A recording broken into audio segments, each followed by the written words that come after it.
Bismillahirrahmanirrahim. Bismillahirrahmanirrahim. Assalamualaikum warahmatullahi wabarakatuh. Alhamdulillah wassalatu wassalamu ala Rasulillah wa ala alihi wa sahbihi wa man tabi'ahum bi ihsanin ila yaumiddin. Amma ba'du. Alhamdulillah kita bisa bertemu di acara bedah tulisan pada hari ini. Insya Allah pada hari ini kita akan menghadirkan Ustazah Qanita Fairuz Salsabila, narasumber banat pertama kita. Beliau ini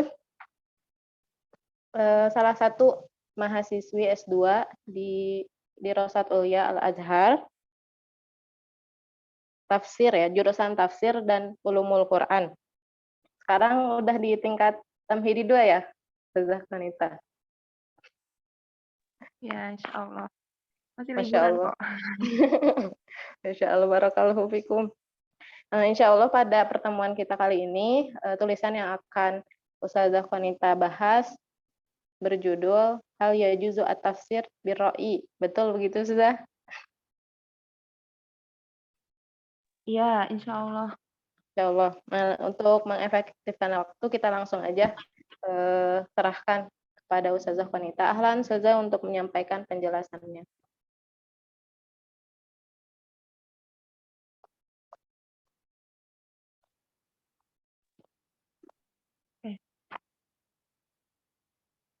Bismillahirrahmanirrahim. Assalamualaikum warahmatullahi wabarakatuh. Waalaikumsalam warahmatullahi wabarakatuh. Alhamdulillahirrahmanirrahim. Assalatu wassalamu ala ashrafil anbiya'i wal mursalin sayyidina Muhammadin wa ala alihi wa ashabihi wa man tabi'ahu bi ihsanin ila yaumiddin. Rabbi shrah li sadri wa yassir li amri wahlul 'uqdatam min lisani yafqahu qawli. Rabbana iftah bainana wa baina qaumina bil haqqi wa anta khairul fatihin. Alhamdulillah, ya ini perdana ya untuk yang banat. Di sini Anas diminta untuk jadi narasumber. Alhamdulillah atas segala kenikmatan dan karunia Allah kita diberi kesempatan ya di sini untuk saling berbagi dan sama-sama belajar gitu. Untuk pertemuan pertama kali ini, insya Allah Ana mau membahas tentang ya sebagaimana sudah disampaikan ya tentang menafsirkan Al-Quran dengan akal itu apakah boleh gitu ya.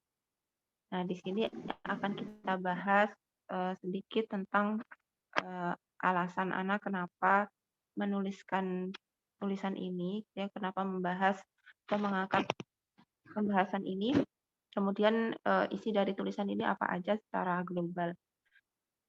Oke, yang pertama terkait dengan kenapa gitu ya, kenapa Ana mengangkat tulisan ini. Sebenarnya apa ya, sebenarnya apa yang Ana tuliskan selama ini di Rosilkhot itu selama beberapa pekan ya atau bulan lah ya, itu sebenarnya semua materi yang Ana dapetin dari kuliah juga dari Ana baca-baca gitu ya, maksudnya saling Ana kaitkan gitu aja gitu.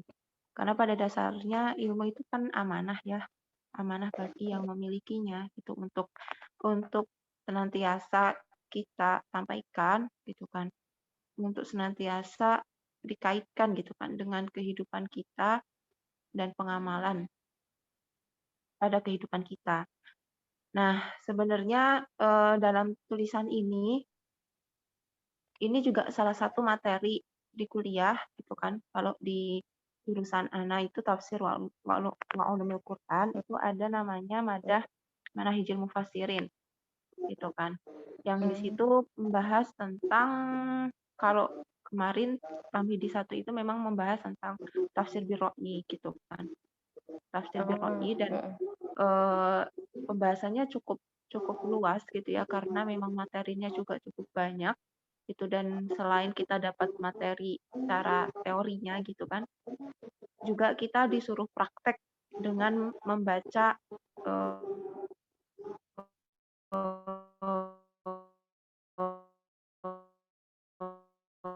kalau di Mm. semester 1 itu termin 1 itu ada 4 tafsir gitu ya, yang ketika itu memang kita harus baca di beberapa ayat, nggak semuanya ya gitu, beberapa ayat aja terus Mm. kita bandingkan gitu.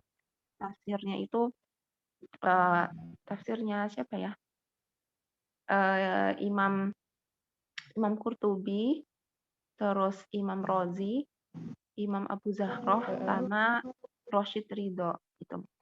Nah, kemudian di termin kedua itu membahas tafsirnya Imam Zamakhsyari, Imam Imam Zamakhsyari, Abu Hayyan, ya Abu Hayyan, terus Samin Halabi, sama satu lagi itu tafsirnya Abu Su'ad gitu. Jadi totalnya ada 8 gitu kan.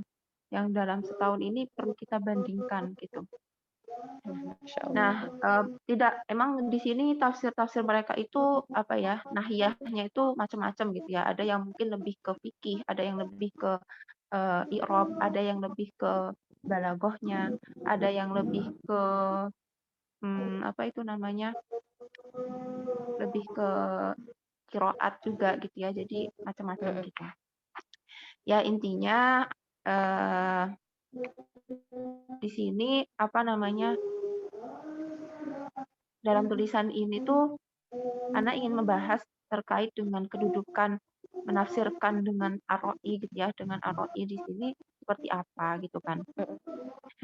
Nah, kemudian kalau apa yang Anda dapatkan sendiri dari kitabnya Syekh Taqiyuddin An-Nabhani, dari kitab Syakhsiyah pertama ya, jilid awal, itu kan di situ juga dibahas terkait dengan apa namanya? Tafsir ini ya di dalam bab Masadirut Tafsir insyaallah. Dalam bab Masadirut Tafsir itu dijelaskan salah satu masdar dalam menafsirkan Al-Quran itu kan dengan biroi gitu. Jadi ada 3 masdar gitu ya, yaitu bin naqal, yang kedua biroi, yang ketiga itu Israiliyat. Nah, kemudian di sini apa namanya? Karena kemarin kalau di kuliah itu salah satu muqarrarnya selain membandingkan tafsir-tafsir itu juga kita pakai apa itu? Kitabnya Dokter siapa itu? Eh, Husain Dahabi gitu ya, yang Mm. judulnya itu Tafsirul Mufassirun gitu. Itu sangat sangat sangat masyhur lah ya di kalangan para ulama-ulama mufasir. Beliau sebenarnya ya termasuk ulama khalaf gitu. Karena beliau lahir tahun 1000 ke atas gitu. Cuma karya ini memang sangat Mm. apa? Sangat-sangat bermanfaat banget gitu kan untuk generasi-generasi setelahnya, setelah beliau gitu kan. Termasuk masyayikh-masyayikh atau ulama-ulama di hari ini tuh sering banget gitu ya mengkaji kitab ini, kemudian juga dijadikan horor gitu. Karena memang beliau luar biasa gitu dalam membandingkan berbagai macam tafsir-tafsir, kemudian dari apa masa sahabat ya, dari masa sahabat, tabi'in, juga tafsir-tafsir yang di kontemporer gitu ya, masa kontemporer gitu. Seperti ya tadi salah satunya tafsirnya Rashid Ridho gitu kan yang bernama Al-Manab. Nah, maka di situ juga dijelaskan tentang tafsir biroi itu juga gitu. Nah, kalau kita apa namanya? Karena di awal tulisan ini gitu, membahas makna biroi sendiri itu apa gitu kan. Karena kalau secara lughatan itu kan maknanya ada beberapa ya, yaitu apa kalau di sini yutlaqu 'alal i'tiqad wa 'alal ijtihad wa 'alal qiyas gitu kan. Tapi yang dimaksudkan dalam pembahasan ini itu adalah ijtihad gitu. Jadi sebenarnya kalau kita sudah tahu makna yang dimaksud biroi yakni bil ijtihad itu sudah mafhum ya. Maka tafsir Mm. biroi ini bukan perkara yang perlu diperdebatkan lagi gitu kan. Maksudnya Perdebatkan. ya ijtihad itu perkara yang bukan lagi boleh atau tidak, tapi memang diperintahkan gitu ya di dalam Islam gitu karena ya Mm. Al-Qur'an itulah menjadi sumber untuk tasyri' gitu kan sehingga ya perlu ada ijtihad. Tapi ya tentu ya dalam ijtihad ini ada syarat-syaratnya gitu ya, ada ketentuannya mana yang di situ boleh digali, Mm. ada khilaf, ada apa mahalul khilaf atau tidak gitu kan. Mm. Itu ya apa namanya? Perlu kita bahas lebih mendalam lagi. Gitu. Nah, kemudian sebentar ya, ada yang ngetuk pintu. Ah, Bentar iya. aja. Mm. Bentar dulu ya, ada sedikit halangan.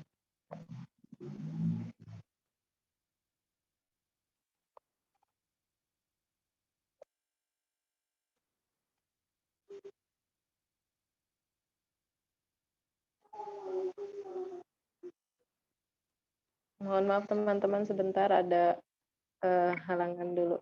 Jadi udah. Oke, kita lanjutkan ya.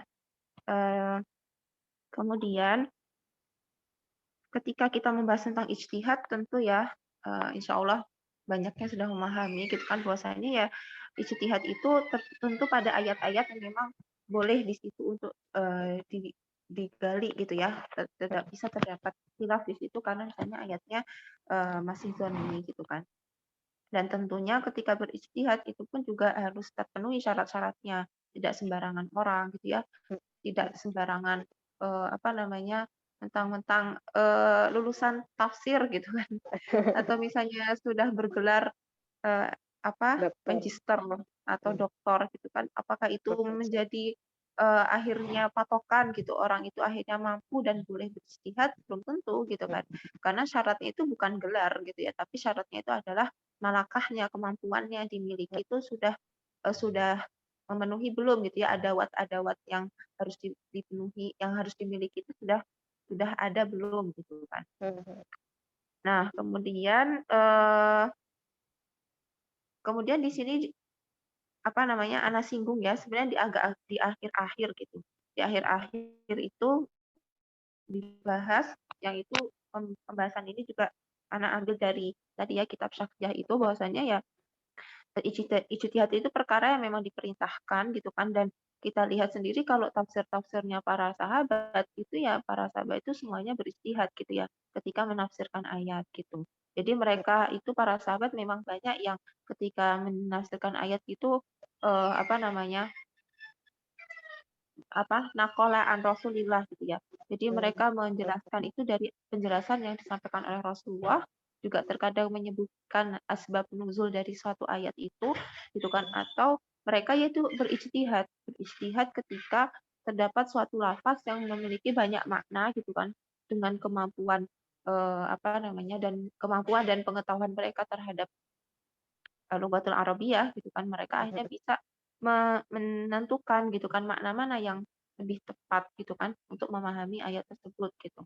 Sehingga di kalangan para sahabat pun ya wajar kalau banyak istilah gitu kan, apalagi di kalangan apa namanya, asyurul mufassirin gitu ya, minas sahabah. Jadi yang paling masyhur di kalangan para sahabat itu seperti Ibnu Abbas, Ubay bin Ka'ab, Ali bin Abi Thalib gitu ya, yang mereka ini paling banyak menafsirkan ayat, dan mungkin kalau sekarang masih bisa gitu ya kita ketemukan kaul-kaul mereka di beberapa kitab-kitab tafsir gitu yang akhirnya apa namanya sampai ke kita hari ini gitu. Oke, terus nah, kemudian yang perlu ditambah di sini dalam tulisan ini Ana menjelaskan gitu ya bahwasanya apa namanya, ada perbedaan antara para mufassir dari kalangan sahabat dan tabi'in juga dengan para mufassir yang datang setelah para tabi'in itu gitu ya. Gimana maksudnya? Jadi kalau dari kalangan para sahabat dan tabi'in itu mutafak gitu ya. Mereka itu tidak ada perselisihan apakah menafsirkan ayat dengan ijtihad, dengan ra'yi ini apakah boleh atau tidak gitu. Karena nyatanya mereka itu ya apa namanya, ya menganggap itu suatu yang sangat-sangat memang diperlukan gitu kan. Ketika memang di situ adalah mahalul ijtihad gitu ya. Tidak ada khilaf di antara mereka, tapi mungkin kita temukan, tapi kenapa gitu ya beberapa sahabat atau mungkin beberapa tabi'in itu kadang tidak mau menafsirkan suatu ayat. Mereka ketika ditanya tidak mau menjawab gitu kan. Mereka ketika apa namanya?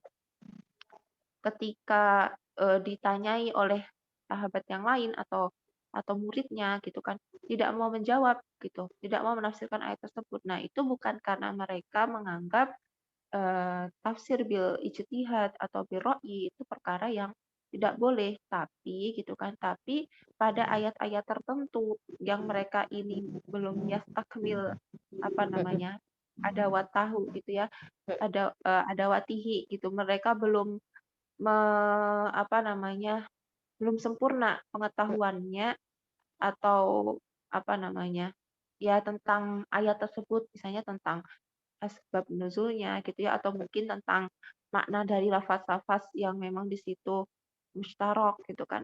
Itu mereka akhirnya ya memilih untuk sukut aja gitu kan, diam saja daripada salah gitu. Tapi bukan berarti mereka di situ akhirnya mengingkari kebolehan menafsirkan dengan ijtihad gitu.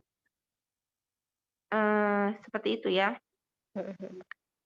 Jadi akhirnya ketika apa namanya, mereka itu memilih untuk diam, untuk tidak menafsirkan itu ya tadi karena apa namanya, kurangnya keilmuan mereka bilafdzatil arabiyyah pada ayat itu atau tadi al-hawadits allati nuzilat, peristiwa-peristiwa yang turun terkait dengan ayat itu. Maksudnya bisa jadi sabab nuzulnya atau misalnya bayannya gitu ya, bayan terkait ayat itu atau apa gitu kan. Itu mereka kurang ada pengetahuan gitu, belum pernah mendapatkan sehingga akhirnya mereka memilih untuk diam gitu. Akhirnya di antara para sahabat dan tabi'in ini akan kita temukan mereka itu banyak banget khilafnya gitu dalam menafsirkan bahkan satu lafaz saja gitu. Kalau di dalam tulisan ini mencontohkan itu lafaz atur ya, di dalam coba ke bawah Coba di bisa nggak?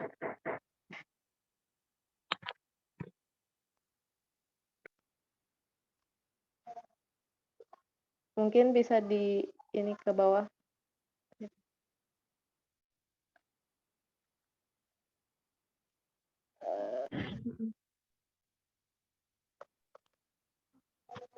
Ke bawah lagi coba. Ke bawah lagi yang ada aturnya.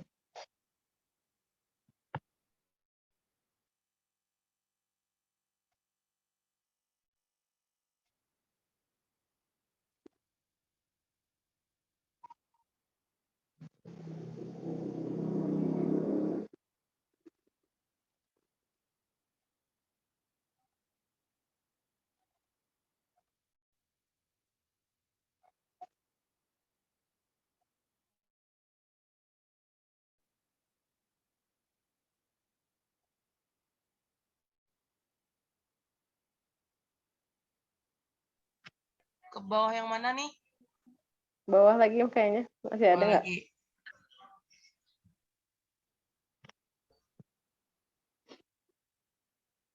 Bilang stop. Nah nih stop, Nah, udah. stop ah. Udah, Mi. Nah itu kan di situ dijelaskan ya. Fama salan hina yufassirul mufassiruna atur biqaulihi ta'ala wa id akhadna mitsaqakum wa rafa'na fawqakum tur bi tafsiratin mukhtalifah. Famujahid yufassirut tur bil jabal. Gitu ya. Wa Ibnu Abbas yufassirut tur bi jabalin bi ainihi wa akhar yaqulu anna tur man basa minal jibal wa amma man lam yanbus falaisa bitur. Nah, di sini kan dijelasin ada beberapa ikhtilaf cuma terkait satu lafaz saja gitu kan. Ada yang mengatakan tur itu maksudnya apa namanya? Ya jabal tertentu, maksudnya jabal tur gitu kan. Tapi Ibnu Abbas mengatakan dia ya jabal aja gitu kan. Maksudnya gunung, gunung apapun gitu. Tapi ada juga yang menafsirkan tur itu adalah sesuatu yang apa ya? Yang apa sih? Inbasa tuh kayak bergandeng-gandeng gitu loh, yang banyak gitu kan. Yang banyak. Nah, makanya di sini cuma dari satu lafaz saja itu bisa banyak khilaf di antara para mufassir dari kalangan sahabat ataupun tabi'in gitu kan. Apalagi ketika misalnya menafsirkan satu tarkib gitu kan. Satu tarkib yang itu akhirnya nanti akan banyak khilaf terkait dengan hukum misalnya. Nah, itu bisa jadi khilafnya itu dari apa namanya?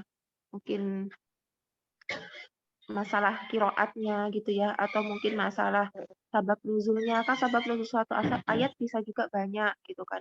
Nah, mana yang mungkin akhirnya diambil gitu kan. Kemudian bisa juga dari tadi lafaznya gitu kan yang memiliki banyak makna gitu.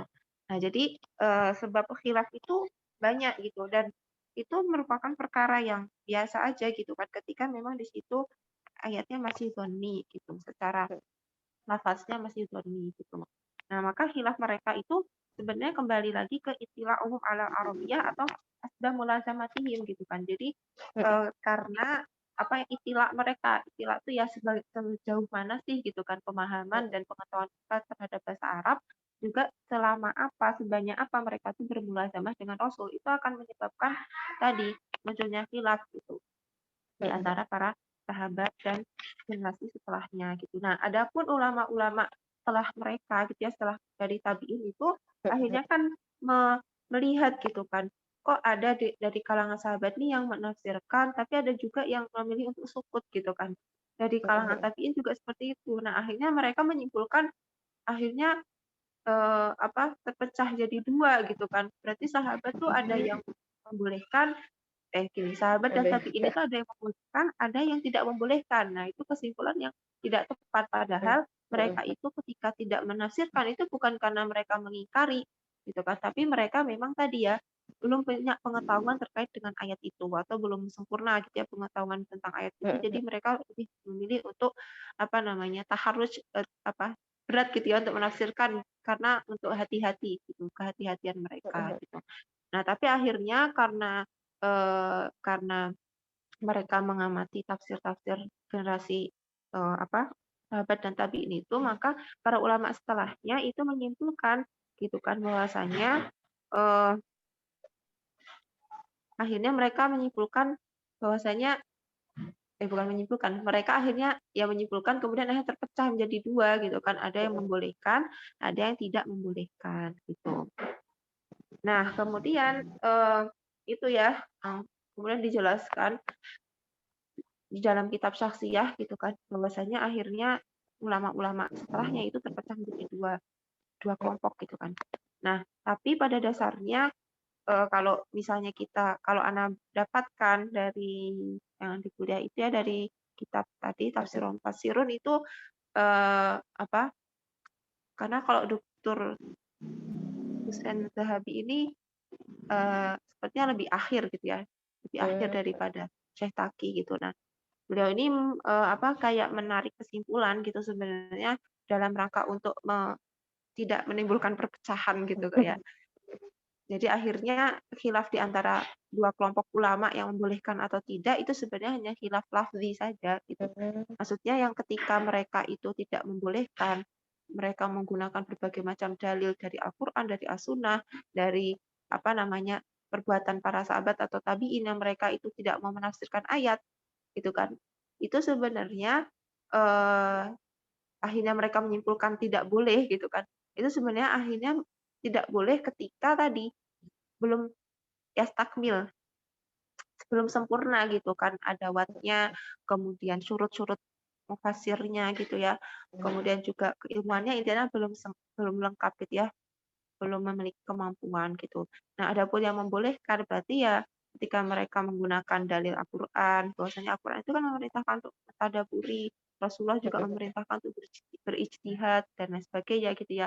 Para sahabat pun juga mereka menafsirkan berbagai ayat dengan ijtihad mereka, dan sehingga muncul banyak khilaf gitu mereka. Nah, pendapat yang ini itu adalah pendapat yang akhirnya mengatakan ya boleh ketika apa ya, ketika sudah sempurna keilmuannya gitu ya, sudah malakahnya itu sudah dimiliki, kemampuannya itu sudah ada gitu. Nah, seperti itu ya, intinya akhirnya di sini khilaf di antara mereka itu sebenarnya dalam rangka untuk menjaga juga gitu kan, bukan khilaf dalam arti untuk benar-benar mutlak nggak boleh gitu kan, atau boleh akhirnya dengan Boleh aja semuanya. setengahnya tanpa batas gitu kan, tapi tetap ada sakitnya gitu kan, ada kuyutnya gitu kan yang harus diperhatikan seperti itu. Jadi ya kesimpulannya tafsir bil ijtihad atau biroi itu adalah perkara yang syar'i gitu ya, perkara yang memang diperintahkan dan dibolehkan gitu kan oleh syarak gitu, tentu dengan batas-batas tertentu dengan syarat-syarat tertentu, dengan akhirnya adawat yang harus dimiliki oleh seorang mufasir itu gitu kan. Karena pada dasarnya tiap zaman itu akan ada terus ya kan ya tajaddud Iya. gitu permasalahan-permasalahan, kemudian eh, apa namanya fakta-fakta yang terus Yang baru. berkembang gitu kan, kejadian-kejadian baru gitu kan, itu yang akhirnya butuh penggalian gitu. Dan itu akhirnya kan ya kita tetap pastinya kembali ke yang pertama itu kepada Al-Quran kan gitu. Karena Al-Quran itu kan banyak sekali nas-nas yang dalam bentuk gitu ya, atau dalam bentuk apa masih mujmal gitu kan, yang akhirnya di situ bisa digali lagi gitu kan ketika memang lafaz-lafaznya itu atau penunjukan dalilnya itu masih bersifat dhonni. Mungkin sekian dulu gitu ya. Itu secara global tulisan ini. Mungkin kalau misalnya ada yang mau didiskusikan, silahkan. Masya Allah, barakallah. Mbak. Ya sebenarnya dulu sih sempat juga kayak misalkan tadi kan ngedengar tentang tafsir biroi. Kalau secara bahasa kan kayak menafsirkan dengan akal lah, bisa dibilang juga dengan akal gitu. Jadi dulu sempat kayak ini Mbak apa? Emang boleh ya gitu kayak kita nafsirin sama akal gitu. Jadi sempat kayak nggak boleh tuh yang tafsir biroi karena dapat pemahamannya kayak gitu kan, bahwa ar-ra'yu itu di situ menafsirkan dengan akal gitu. Tapi setelah udah dijelaskan sama Ustazah Konita, Masya Allah, ternyata kan ar-ra'yu di sini maksudnya adalah ijtihad. Nah, terus para ulama juga emang sudah bersepakat gitu kan bahwa ijtihad itu merupakan hal yang syar'i, hal yang disyariatkan gitu. Adapun perbedaannya itu hanya sebatas tadi untuk kehati-hatian saja gitu kan para ulama. Nah, di sini juga ada ini Mbak, ada pertanyaan dari Ana sendiri gitu. Kayak pernah dengar juga kan di sini kan dibilang tafsir biro itu maksudnya tafsir bil ijtihad gitu. Bahwa seorang mufasir itu dia harus mujtahid gitu. Apakah itu memang seperti itu atau tidak gitu. Karena kan tadi karena pernah dengar juga yang namanya tafsir itu dia itu hasil ijtihad dari para mufassirin itu sendiri. Nah, itu bagaimana menurut Ustazah? Tadi pertanyaannya apakah mufasir harus mujtahid gitu ya? Iya. Iya, ya. Yang setahu Ana, iya jawabannya iya gitu karena memang ketika mentafsirkan ayat itu kan surutnya gitu kan, syarat-syarat yang harus dimiliki itu ya memang ya sama seperti seorang mujtahid gitu kan. Dia harus mengetahui bahasa Arab gitu kan, harus mengetahui uslub-uslub dalam kalamnya Arab gitu kan.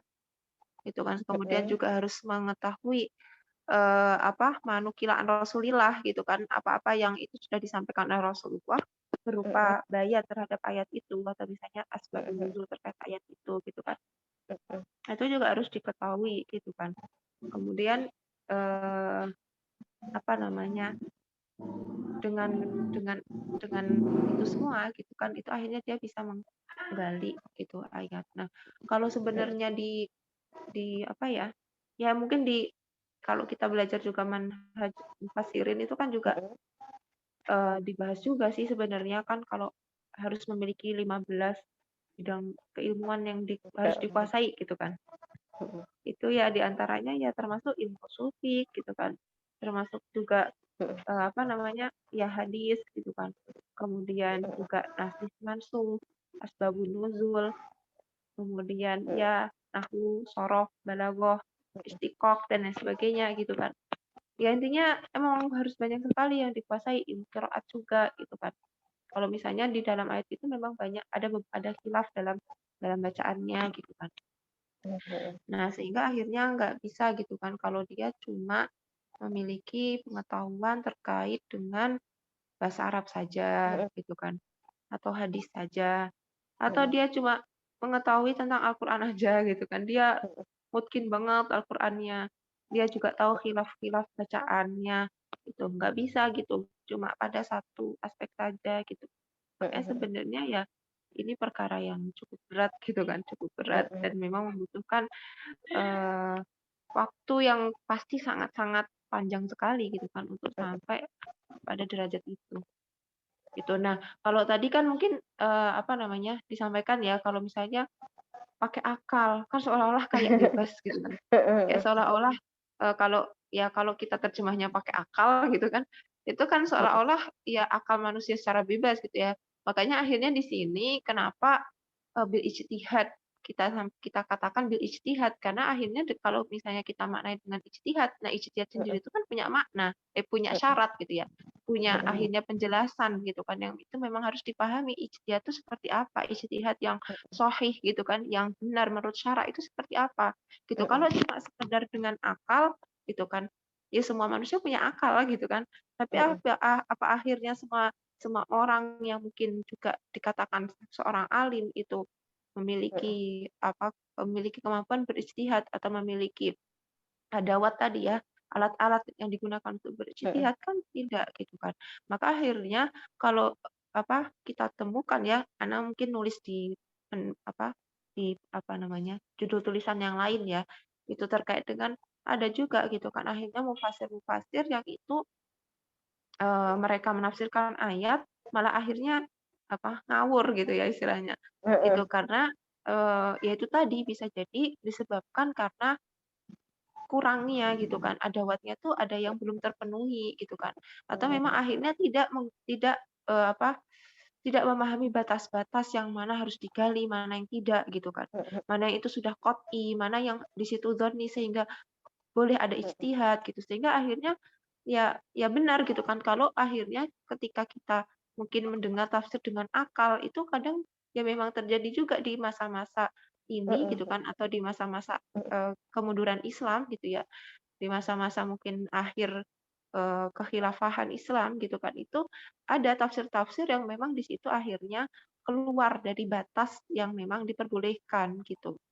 Akhirnya mentafsirkan ayat-ayat yang itu sudah jelas-jelas qot'i malah akhirnya ditafsirkan sesuai dengan hawa nafsu gitu kan, ditafsirkan sesuai dengan keinginan atau pesanan pesanan barat gitu ya. Jadi li tabrir afkaril gharb gitu kan untuk membenarkan pemikiran-pemikiran barat. Nah, Tabrir itu ya. juga banyak untuk tabrir gitu kan untuk membenarkan pemikiran-pemikiran barat. Nah, itu juga ada juga gitu kan. Maka di sini akhirnya kita kasih koid gitu kan. Firoi ini maknanya bukan sekedar dengan akal, tapi kan dengan ijtihad. Yang akhirnya kalau ijtihad di sini ya pasti ada syarat-syarat dan ketentuannya seperti itu. Masya Allah. Berarti emang mufasir itu harus mujtahid dan berat banget berarti ya. Ya, Belajar tafsir juga berarti harus mempelajari semua pelajaran juga gitu. Berat ya banget, Masya seperti Allah. itu. Semakin merasa tidak memiliki ilmu.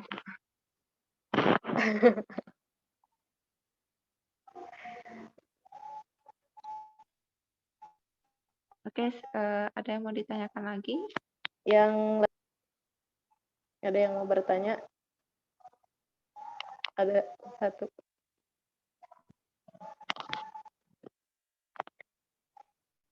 Fahmia mungkin ada yang mau ditanyakan? Enggak. Udah tah? Atau mungkin bagi teman-teman belum? Bagi teman-teman yang menyaksikan nanti di YouTube mungkin ada yang mau ditanyakan, silahkan ditanyakan di kolom komentar. Insya Allah nanti akan disampaikan kepada Ustazah wanita narasumber lagi.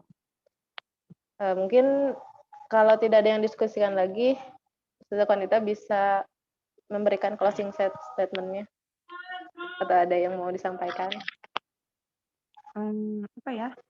Ya, closing statement-nya yang tadi aja sih. Intinya ya tafsir biroi di sini maknanya bil ijtihad gitu ya, yang artinya berarti boleh gitu kan, boleh ketika akhirnya dalam batas yang memang ditentukan gitu kan, ketika ada ayat-ayat yang memang di situ boleh terjadi khilaf gitu ya, ayat-ayat yang masih dzanniyah gitu kan, sehingga di situ boleh untuk digali kembali hukumnya gitu kan. Dan tentu ketika berijtihad juga ada syarat-syarat yang harus diperhatikan gitu kan. Harus ada alat-alat yang harus dimiliki gitu kan, dan harus ada kemampuan gitu kan yang akhirnya tidak sembarangan orang itu melakukan hal ini seperti itu. Mungkin Insya cukup Allah. sekian dari Ana. Mohon maaf jika banyak kekurangan dan kesalahan. Jazakumullah khairan ala kulli timamikum. Wa'afu minkum. Assalamualaikum warahmatullahi wabarakatuh. Waalaikumsalam warahmatullahi wabarakatuh. Alhamdulillah, itu ya sudah disampaikan tadi penjelasannya oleh Ustazah Konita. Masya Allah, jadi banyak lah gitu kan ilmu yang sudah kita dapatkan. Nah, semoga dengan ilmu ini kita akhirnya bisa lebih memahami lagi gitu tentang tafsir birroi, bagaimana tentang hal itu adalah hal yang syar'i dan tentang yang lainnya juga. Nah, sekian saja mungkin bedah tulisan kita pada kesempatan kali ini. Kita tutup dengan membaca istighfar, hamdalah, dan doa penutup majelis. Astagfirullahaladzim, astagfirullahaladzim, astagfirullahaladzim. Alhamdulillahirabbil alamin. Subhanakallahumma bihamdika asyhadu an la ilaha illa anta astaghfiruka wa atubu ilaik. Saya selaku moderator mohon maaf apabila ada banyak kesalahan. Wabillahi taufiq wal hidayah. Wassalamualaikum warahmatullahi wabarakatuh. Waalaikumsalam.